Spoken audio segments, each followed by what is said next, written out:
I drove 4 hours on Christmas Eve to sleep on a pull-out couch in my own family's house because my brother's girlfriend needed my bedroom for her home office. My father told me it was just a room and I was being dramatic. That night, I found a $22,000 home equity loan statement with my name on it, a loan I never signed for. That is where this story truly begins. Make sure you're subscribed so you don't miss how it ends. And drop a comment, where in the world are you watching from today? My name is Maya, and I am 31 years old. I am a senior financial analyst at a mid-sized firm in Chicago. I have a studio apartment that I pay for entirely on my own, a $401k I contribute to every paycheck, and a credit score I have protected the way some people protect heirlooms. I mention the credit score because it matters. It matters enormously, as it turned out. 6 years ago, my father filed for Chapter 7 bankruptcy. I was 25. He had made a series of bad investments over the course of a decade, money market schemes that promised 15% returns, a franchise opportunity that collapsed in year 2, a storage unit business that never turned a profit. By the time everything settled, my parents had nothing to show for 30 years of work except the house I grew up in, which they were about to lose. I was the one who stepped in. I was fresh out of my master's program, newly employed, and sitting on exactly the kind of income and credit history that a mortgage lender wants to see. My parents' names could stay on the property as occupants. Mine would go on as the co-borrower, the one the bank would actually call if the payments stopped. I also agreed to cover $300 a month toward the mortgage because their combined Social Security and my father's part-time work at a hardware store couldn't quite close the gap. $300 became $400 the following year when the property tax assessment went up. $400 became $600 when my mother decided the kitchen needed new appliances. I told myself it was temporary. I told myself a lot of things. My brother Tyler had not contributed a single dollar to any of this. Tyler is 28 and has the kind of effortless charm that gets him hired into jobs and the kind of follow-through that gets him fired from them.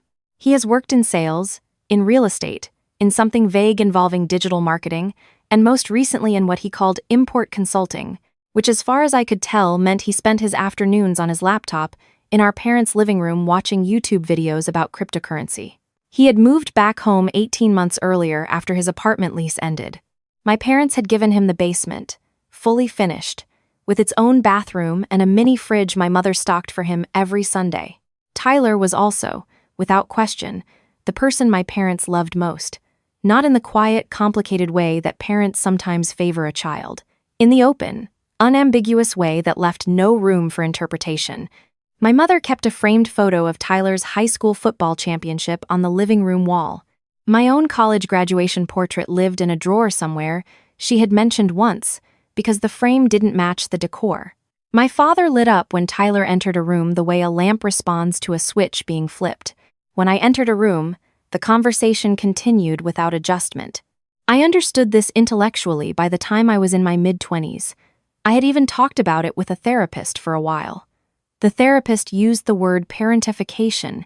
She explained that children who are parentified, who grow up functioning as the emotional or financial support system for adults, often tie their sense of worth to being needed. I recognized myself in every sentence. I also kept writing the checks. This past December, I drove home for Christmas. I had taken 2 days off work, something I rarely did, because the end of the fiscal year is the worst possible time to be absent in my line of work. I had wrapped presents for everyone, including a cashmere sweater for my mother that cost more than my weekly grocery budget.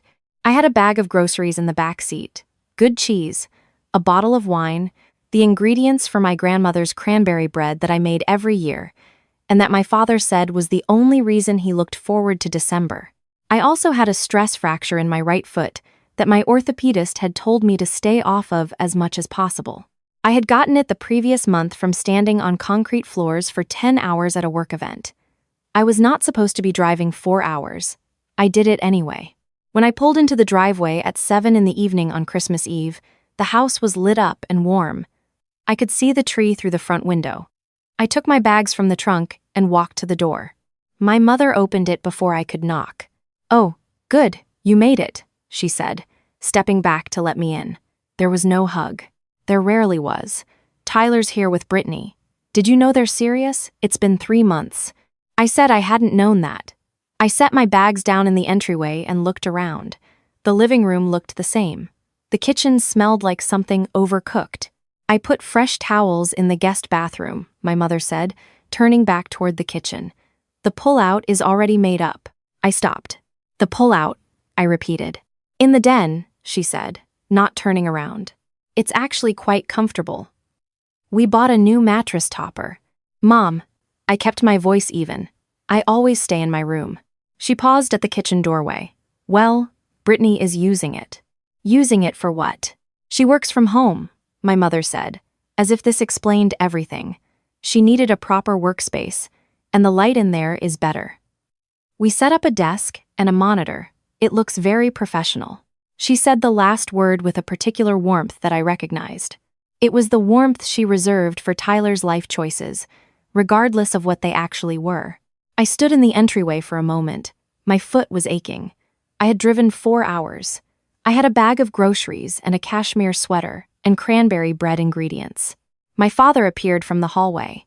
He looked at me, then at my face, and I saw a flicker of something not guilt, exactly, more like the brief flinch of a person who knows what is coming and has decided not to deal with it. Hey, sweetheart, he said. Good drive? Dad, I said. Can you explain to me why Brittany is in my room? He sighed, the sigh of a man performing patience. Maya, it's just a bedroom. You don't live here. Brittany needed a workspace, and Tyler asked. It's not a big deal. It's just a bedroom. I looked at him. I thought about the $600. I thought about the 4-hour drive and the stress fracture. I thought about the cashmere sweater in the bag. Okay, I said. Tyler materialized from the basement stairs with Brittany behind him. She was pleasant-looking, with a bright smile that she aimed at me for approximately 1 second before aiming it at my mother. Tyler gave me a brief wave. Hey Maya, long drive? Long drive, I agreed. He poured himself a glass of juice from the refrigerator and disappeared back downstairs. Brittany followed. The kitchen returned to its previous state, as if I had not arrived at all. I made up the pull-out couch in the den. The mattress topper was not, in fact, quite comfortable. I lay on it with my foot elevated on a throw pillow and stared at the popcorn ceiling and thought about the gas I had spent getting here. I woke at 5 a.m. because I sleep badly in unfamiliar configurations, and my foot was throbbing. I padded to the kitchen for water and stood at the counter in the dark, waiting for the tap to run cold. On the counter, next to the fruit bowl, was a stack of mail. This was normal. My parents had never been organized about paper. I wasn't looking for anything. I was barely awake. But the top envelope had a bank logo I recognized, and below the address window I could read partial text loan account, final statement, co-borrower. I picked it up. I knew I shouldn't have, but I picked it up and read the outside. And then I opened it because co-borrower means my name, and my name means my credit, and my credit is the only thing standing between me and financial catastrophe. It was a home equity line of credit. $22,000, drawn in full. Opened 8 months ago. Primary borrower, my father. Co-borrower, Maya. I had never seen this document before in my life. I sat down at the kitchen table in the dark and read every line 3 times. Then I took a photo of each page with my phone. Then I put the envelope back exactly where I found it and walked back to the den and lay on the pull-out mattress and did not sleep at all. At 8 in the morning, when everyone else was still asleep, I called the bank's customer service line.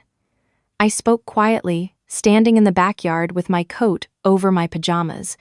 The representative confirmed that a home equity line of credit had been opened on the property in April. She confirmed my name appeared as co-borrower. She confirmed that the authorization had been provided via telephone. I did not authorize this loan, I said.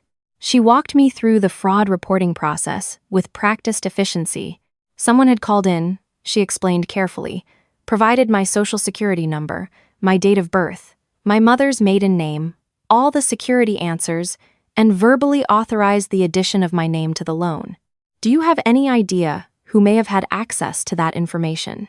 I looked at the house. I thought about my father, who held a folder in his filing cabinet containing copies of my financial documents from when we set up the mortgage 6 years ago. Yes, I said. I have some idea. I filed the fraud report. I requested a full transaction history. I thanked the representative and hung up. Then I stood in the yard for a long time. The neighbors had Christmas lights on their gutters. A cardinal landed on the fence post and looked at me. The $22,000 had been transferred in 3 installments, 2 to an account under Tyler's name, 1 to a business account, TM, Creative Ventures, LLC, Tyler Marcus. The funds had gone out over 5 months. By the time I got the statement, there was nothing left in the line. I spent the morning on my phone in the den while my family moved through the house around me. My mother made waffles. Tyler and Brittany came up from the basement and ate at the kitchen table. My father watched football. Nobody knocked on the den door. By noon, I had spoken to a fraud attorney via emergency consult, an attorney I found through a colleague who had used her for a contract dispute. She was working the holiday weekend. I paid her $250 for 45 minutes of her time. It was worth every penny. She explained my options clearly. The fraud report would trigger an investigation. Because the loan was secured against the property, and my name was on it, I had both standing and liability exposure. She advised me to also consult with a real estate attorney about my position on the mortgage itself. She told me to document everything before I said a single word to my family. By 2 in the afternoon, I had a folder on my phone with 17 photographs, a recorded summary of my call with the bank, a time-stamped email to myself outlining the conversation with the attorney, and a draft letter to the mortgage servicer expressing my intent to cease voluntary contributions and begin the process of reviewing co-signer obligations. I was also running a bank statement my attorney had shown me how to pull through the loan portal. The transaction history for TM Creative Ventures included, among other things, 3 transfers to an online sports betting platform, a wire to a cryptocurrency exchange, and I stared at this one for a full minute, a Venmo transfer of $4,200 to an account under the name K. Hartley. Karen Hartley. My mother's maiden name. I put my phone face down on the pull-out mattress and breathed slowly for 30 seconds. She hadn't just known. She had taken a cut. My mother had watched my father steal my identity, use my name, my credit history, my social security number, everything I had spent a decade building, and she had waited until the money hit Tyler's account, and then she had taken $4,200 of it for herself. Christmas dinner that evening was my mother's pot roast and Tyler's girlfriend's conversation about her content creation career. My father made a joke about the gravy being thin. I passed the bread rolls and smiled when spoken to, and said the pot roast was good and kept my hands perfectly still. After dinner, while my mother and Brittany cleared the table and Tyler disappeared with his phone, my father pushed back from the table and stretched. "Good Christmas," he said, with the satisfied ease of a man who had contributed nothing and received everything. "Dad," I said, "can we talk in the living room?" He looked at me. Something in my voice registered. He nodded. I sat across from him on the armchair. I did not soften it. "I found the HELOC statement on the counter last night," I said. The color left his face in a single, visible, draining. His hands, which had been loose on his knees, tightened. "Maya, $22,000, I said, "on a loan I never authorized, in my name." "It was going to be short-term," he said immediately. "Tyler had an opportunity, an investment. He needed startup capital and we don't have you were the only one with enough equity established on the property. You used my social security number," I said. "You impersonated me to a federal financial institution. That is identity theft, Dad." "It is not identity theft. It is family. It is identity theft," I said. "I've spoken to an attorney." He stopped. The word attorney landed in the room like something dropped from a height. "Tyler will pay it back," he said. His voice had gone quieter. "He's got a deal in the works that will—" "Tyler's deal in the works," I said, "is DraftKings." I watched his face. "I have the transaction records. The money went to a sports betting account, and $3,000 of it went to Mom." Long silence. "That's not right," he said. "K. Hartley. Mom's maiden name, Venmo." He looked at the floor. I watched the pieces land on him one by one, the way heavy things fall slowly at first, then all at once. He had told himself a story about saving his son.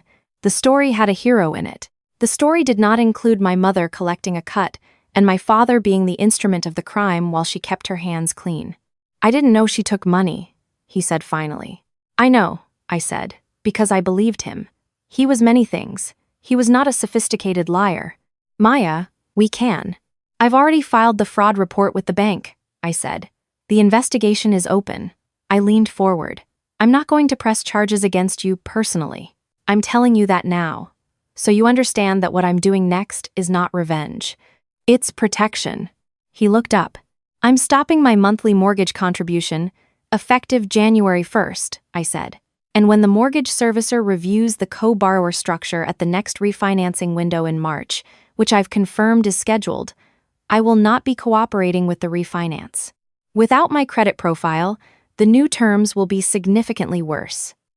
They may not qualify at all. That's Maya. We'll lose the house."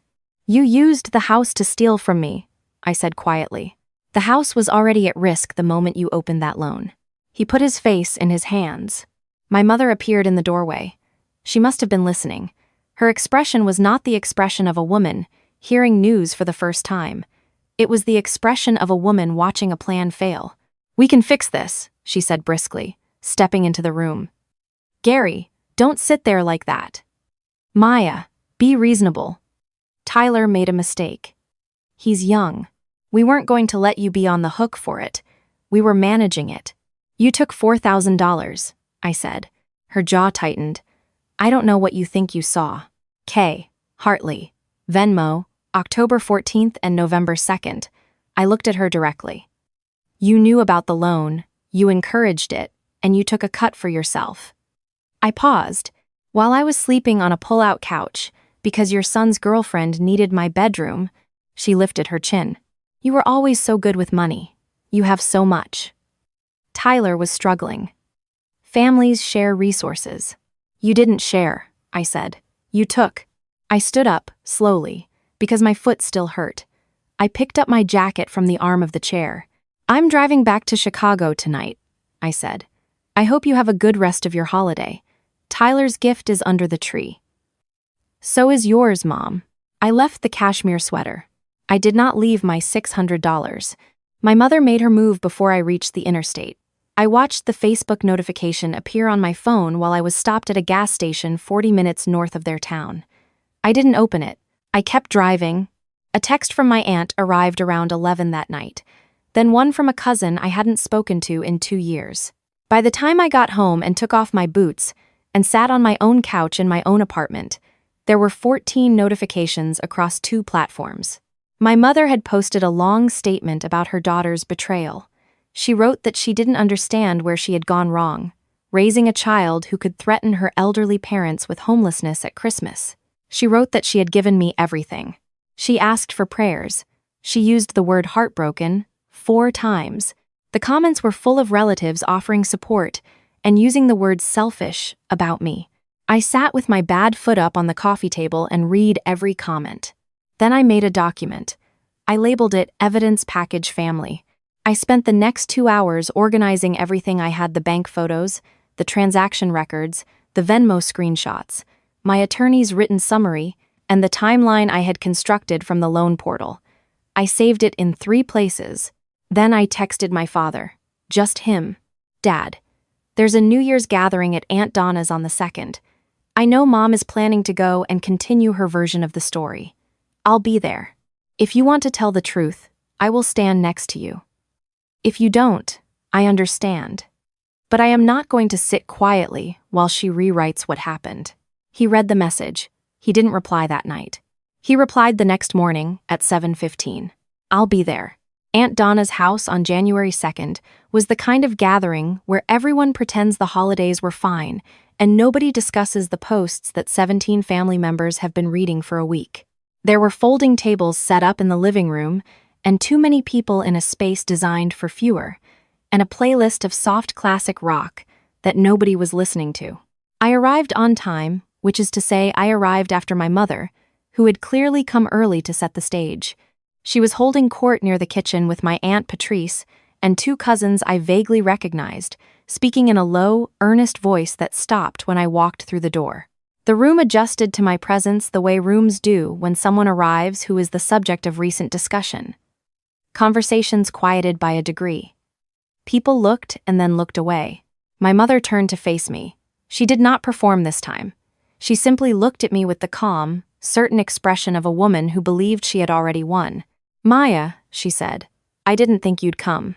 "Hi, Mom," I said. I looked around the room. "Hi, everyone." There were some murmured greetings. My cousin Derek, who had posted a string of fire emojis under my mother's Facebook post, avoided eye contact. "I think some of you have seen my mother's post," I said, to the room generally, not loudly, but with the kind of clarity that carries. "And I think some of you have formed opinions. I'd just like to share some information, since we're all family." "Maya." My mother's voice was sharp and warning. "I'm not going to yell," I said. "I'm just going to talk." I had printed the documents. I had debated this, whether a phone screen or printed pages would land better, and I had decided on paper, because paper is harder to dismiss. I had brought a manila folder. I opened it. "In April of this year," I said, "a home equity line of credit was opened on my parents' property for $22,000. My name was added as co-borrower without my knowledge or consent. Someone called the bank, provided my personal information, and impersonated me to authorize the loan." I held up the first page, the HELOC statement, my name clearly visible. I filed a fraud report on December 25th. The room was very quiet. Aunt Donna had stopped moving near the kitchen. "The money was transferred to my brother's account," I continued. "I have the transaction records." I held up the second page. "It was spent on online sports betting, cryptocurrency, and other personal expenses. None of it was a legitimate business investment. None of it has been repaid." "She's lying." Tyler's voice came from the hallway entrance. He had come after all. He looked pale and hostile. "She's fabricating this because she's angry about Christmas." "Tyler." I said his name without heat. "I have bank records, transaction logs, and a signed statement from a fraud attorney. Do you have anything?" He didn't answer. I turned to the third page. There were also transfers from my brother's account to a Venmo registered under the name K. Hartley. I looked at my mother. Karen Hartley. Mom's maiden name. $4,200 across 2 transfers. I laid the page on the folding table where anyone could walk over and read it. She knew about the loan. She encouraged it. She took a portion of the funds. My mother stepped forward. "Those transfers were..."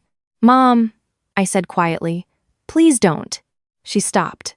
I think something in my voice surprised her. I was not shaking. I had cried about this 3 nights alone in my apartment. I had cried until I was empty, but standing here I felt only a cold, complete stillness. I had done my work. I had my folder. I had my father walking toward me from the back of the room. He came to stand beside me. He was wearing the orange hardware store vest over his button-down, which meant he had come directly from work. He looked at the room, and then at my mother, and then at the floor, and then he looked up. "It's true," he said. His voice was rough. "I made the call to the bank. I had Maya's information in my files from when she co-signed the mortgage. I told myself it was temporary. I told myself Tyler had a real opportunity." He stopped. He swallowed. "It wasn't, and I knew that before I picked up the phone. I couldn't say no to him, and I couldn't ask Maya, because she would have said no, and I would have had to hear a sensible reason that I didn't want to hear." The room was absolutely still. "I'm going to pay every dollar back," he said. "I don't know how long it takes, however long it takes." He looked at my mother, and the look was not angry. It was final. Karen knew. I want to say that clearly. She knew it wasn't for a real investment before I made the first transfer. She told me to do it anyway. My mother's face underwent a series of rapid changes. She tried sorrow first, then outrage, then a kind of blank flatness that was the closest thing to an honest expression I had ever seen on her. "I deserve nice things too," she said. It came out quietly, and I think she meant it to sound dignified. But in the silence of that room, it sounded like exactly what it was, the only true thing she had said in a very long time. Aunt Donna set down the dish she was holding. Tyler left without saying another word. He walked out the front door, and I heard his car start, and that was the last I saw of him for a long time. The rest of the gathering broke apart slowly, the way water finds cracks. People came to speak to my father quietly, to shake his hand. A few of them looked at me with something that was not quite pity, and not quite admiration, but somewhere in between. My cousin Derek found something interesting to study on the far wall. No one spoke to my mother.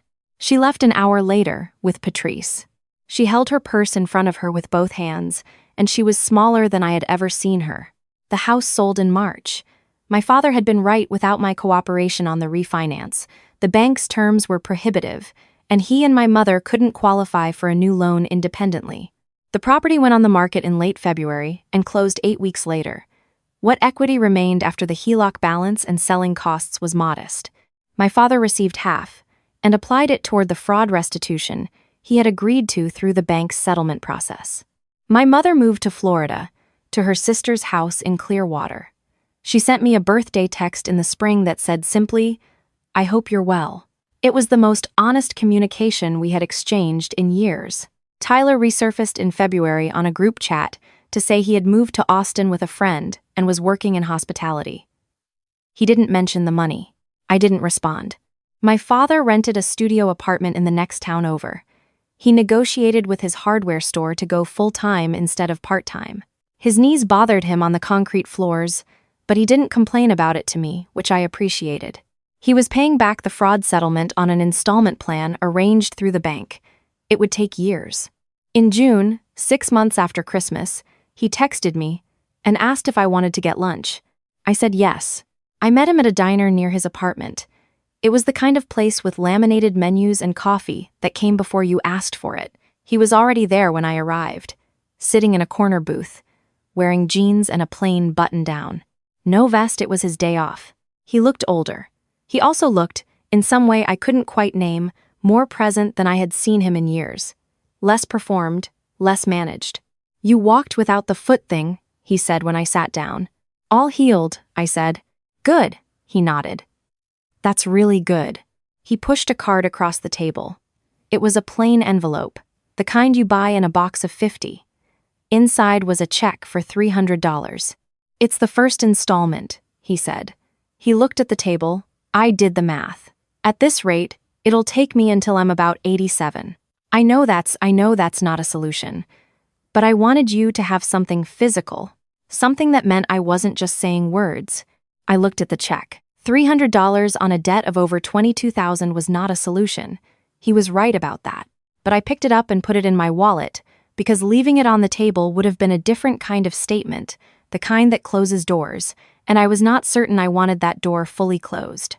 "Thank you," I said. He nodded. "I want to say something," he said. He had clearly rehearsed it, which made me love him a little. This man who had failed me badly enough to require rehearsal before apologies. I knew for a long time that what we asked of you wasn't fair. The money, the mortgage, being the responsible one while Tyler got to just exist. I knew it, and I told myself it was just how things were, and that you were fine, and that you were strong enough to handle it. He looked up. "That was cowardice. I let you carry everything because it was easier than making your mother angry or having a hard conversation with Tyler. And then, when I needed money, and I couldn't face asking you properly, I took it from you in a way where you couldn't say no." He stopped. "I'm sorry, Maya. Not for the check. For all of it." I looked at him. He was not a good father for a long stretch of my life. That was simply true. The apology did not erase the $600 a month, or the pull-out couch, or the cashmere sweater I left under their tree, or the 4 hours I drove on a fractured foot to sleep in the den, because his son's girlfriend needed a workspace. It did not undo the fraud report or the nights I cried in my apartment or the months I spent untangling my financial life from theirs. But he had stood up in Aunt Donna's living room when it would have been so much easier to stay quiet. He had said it's true in front of 30 people who were prepared to believe my mother's version. He had worn his work vest and come directly from a shift at a hardware store where he mixed paint for younger men who didn't know who he used to be. "I know," I said. He nodded again. He seemed to understand that those 2 words were not forgiveness and were not rejection, and were exactly what I could honestly offer. We ordered burgers. He told me about a customer who had come in with a color swatch from 1987, trying to match a paint that hadn't been manufactured in 20 years, and how they had spent 40 minutes together and gotten within 2 shades. He seemed genuinely pleased about this. I told him about a project at work, a risk analysis that had taken 3 weeks and had actually been interesting in the end. He paid for lunch with his own credit card. That mattered more than he knew. Standing outside afterward, in the mild June heat with the sound of traffic from the road, he looked at me for a moment and seemed like he wanted to say something else, and then didn't. "Same time next month?" I asked. His face changed. Not dramatically. Just a small shift, like something that had been braced against pressure being allowed to relax. "Yeah," he said. "I'd like that." I walked to my car. My foot didn't hurt at all anymore. I sat in the driver's seat for a moment before starting the engine, and I thought about the 6 years I had spent writing checks and co-signing documents and driving on fractured bones in order to keep a seat at a table where no one had ever actually saved me one. And then I thought about the folder on my phone, and the attorney I had found in 2 hours on Christmas morning, and the fraud report I had filed from a backyard in my pajamas while a cardinal watched me from a fence post, and I thought about my father's face in Aunt Donna's living room when he said it's true. I started the car. I had a full tank. I had a credit score that no one else's name was on anymore. I had an apartment with a bed that fit exactly one person, and that person had somewhere to be. I drove home.